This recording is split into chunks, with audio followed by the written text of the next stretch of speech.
Bismillahirrahmanirrahim. Assalamualaikum warahmatullahi wabarakatuh. Innal hamdalillah nahmaduhu wa nusalli ala rasulil karim. Saudaraku yang dirahmati oleh Allah Subhanahu wa taala, kemarin kita telah bermuzakarah tentang sifat-sifat sahabat. Yang pertama, sifat dan hakikat kalimat iman la ilaha illallah Muhammadur Rasulullah. Yang kedua, kita telah bermuzakarah tentang sifat dan hakikat salat khusyuk wal khudu', dan yang ketiga adalah sifat dan hakikat ilmu ma'azikir.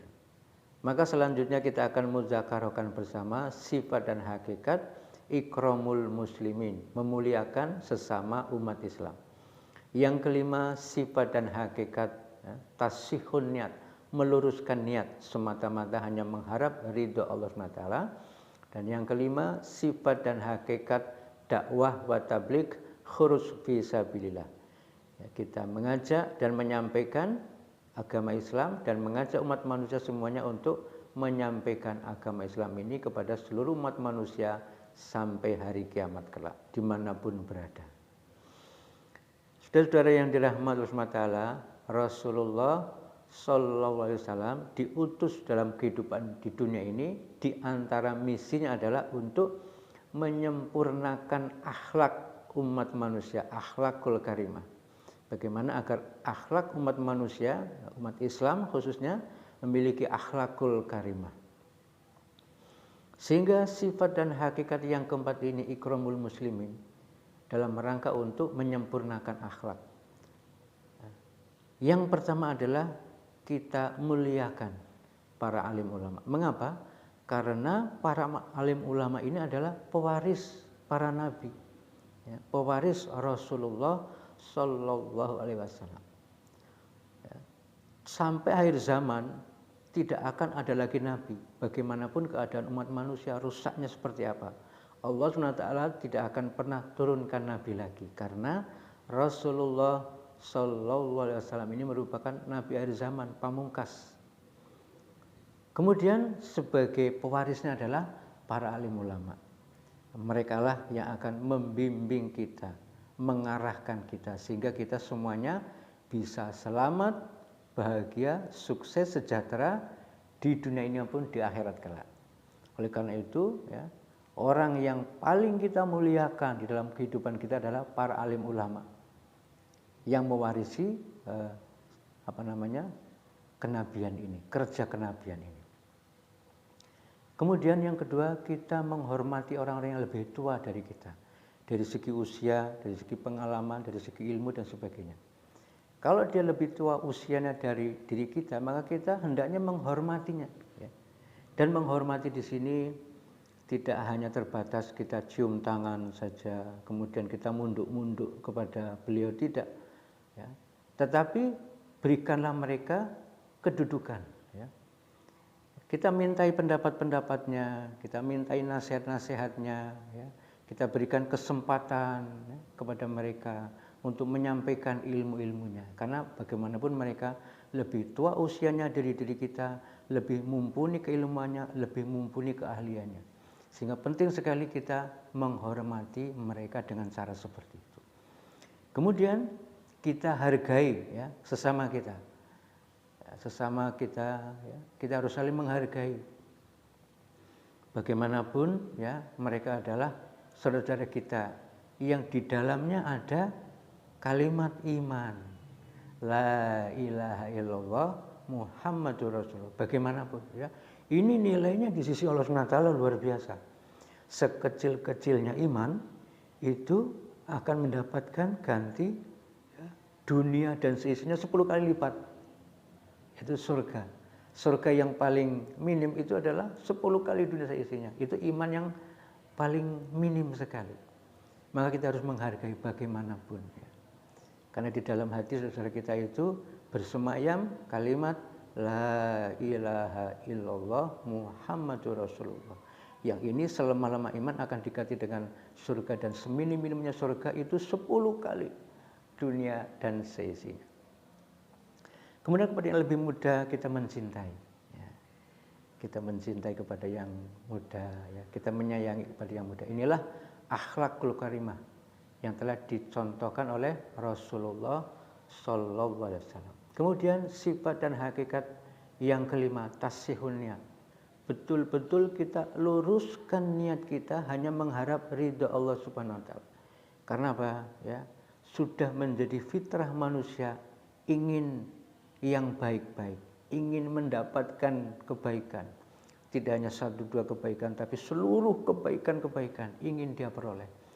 Tidak hanya yang baik, bahkan yang terbaik semuanya ingin dia dapatkan. Tidak hanya di dunia, tapi keseluruhan kebaikan-kebaikan yang terbaik di akhirat pun ingin dia dapatkan. Itu semuanya akan diberikan oleh SWT, kebaikan-kebaikan di dunia pun di akhirat, bahkan yang terbaik apabila Allah SWT ridho kepada diri kita. Sehingga kita luruskan, kita jaga niat kita hanya mengharap ridho Allah Subhanahu wa Ta'ala. Kita kerjakan seluruh perintah-perintah Allah SWT karena ini memang kehendak Allah, ini memang perintah Allah. Seperti inilah yang telah dicontohkan oleh Rasulullah SAW. Ya.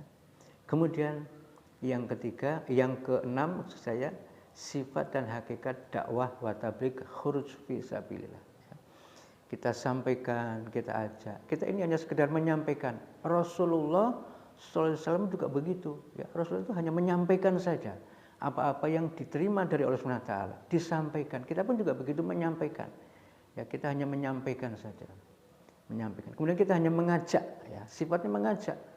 Ya, tidak memaksa. Dan memang ya, diakui tidak diakui, ya, diyakini tidak diyakini, disadari tidak disadari. Cara mengajak, cara berdakwah yang dari rumah ke rumah, face to face, bahkan dari hati ke hati, itu cara dakwah yang sempurna. Dan seperti itulah yang telah dicontohkan oleh Rasulullah SAW. Ya. Dengan dari rumah ke rumah, ya, face to face, dari hati ke hati, itu betul-betul masuk. Karena setiap orang itu punya karakteristik yang khas, yang berbeda antara satu dengan yang lain. Sehingga dalam hal menyampaikan dakwah agama itu juga betul-betul harus mengikuti itu tadi. Tidak bisa kemudian dengan serampangan. Tetapi tidak berarti kemudian cara-cara lain itu tidak benar, tidak ya. Karena apa? Prinsip utamanya adalah bagaimana seluruh umat manusia dimanapun, kapanpun, sampai kapanpun ya, itu selamat. Pokoknya yang penting selamat ya. Nah kalau kemudian kita belum sempat mendatangi mereka, ya, kita ada kendala-kendala untuk menjumpai mereka langsung, ya sudah, kita gunakan apa saja sarana yang Allah berikan pada diri kita. Semuanya itu adalah sarana yang Allah berikan. Yang penting bagaimana kita sampaikan, kita hanya menyampaikan saja. Sehingga mudah-mudahan Allah SWT menyelamatkan mereka dengan apa yang kita sampaikan ini tentang pentingnya iman, pentingnya amal. Karena siapapun ketika di dalam hatinya ada kalimat iman, ketika dia mau mengucapkan kalimat iman, la ilaha illallah Muhammadur Rasulullah, ya, akan diselamatkan nanti, akan dimasukkan dalam surga. Ini penting sekali. Oleh karena itu ya, marilah kita berusaha untuk mendapatkan sifat-sifat sahabat tersebut. Yang pertama, sifat dan hakikat kalimat iman, la ilaha illallah Muhammadur Rasulullah. Sifat dan hakikat sholat, khusyuk wal khudu', ilmu ma'azikir, ikramul muslimin, tasihunnya dakwah wa tabligh, dengan cara kita khuruj fi sabilillah, ya, kita jumpai seluruh umat manusia dimanapun, kapanpun, sampai kapanpun, ya, dalam keadaan bagaimanapun. Kuntum khaira ummatin ukhrijat linnas ta'muruna bil ma'ruf wa tanhauna 'anil munkar wa tu'minuna billah. Kamu sekalian tanpa kecuali, siapapun umat Islam, ya, khaira umat, sebaik-baik umat, ya, meskipun datangnya paling akhir, tapi merupakan sebaik-baik umat. Ukhrijat linnas, dikeluarkan untuk seluruh umat manusia. Ta'muruna bil ma'ruf wa tanhauna 'anil munkar, mengajak kepada yang kebaikan dan mencegah kemungkaran, dan beriman kepada Allah SWT. Maka insya Allah dengan kita sampaikan agama ini, ya, dengan segala kemampuan kita semaksimal mungkin, ya, maka insya Allah mudah-mudahan Allah SWT kekalkan hidayah pada diri kita, dan Allah SWT akan jadikan diri kita ini sebagai asbab hidayah, dan sehingga hidayah tersebar ke seluruh umat manusia sampai hari kiamat, dan Allah SWT nanti yang akan menyelamatkan seluruh umat manusia sampai hari kiamat kelak seluruhnya, karena Allah punya misi untuk menyelamatkan, dan misi Allah SWT tidak mungkin gagal, pasti berhasil untuk menyelamatkan umat manusia masuk ke dalam surganya Allah Subhanahu wa taala. Dan mudah-mudahan kita dijadikan asbab ya untuk keselamatan tersebut di dunia ini maupun di akhirat kelak. Insyaallah. Subhanallah wa bihamdihi, subhanakallahumma wa bihamdika, asyhadu an la ilaha illa anta, astaghfiruka wa atubu ilaik. Wassalamualaikum warahmatullahi wabarakatuh.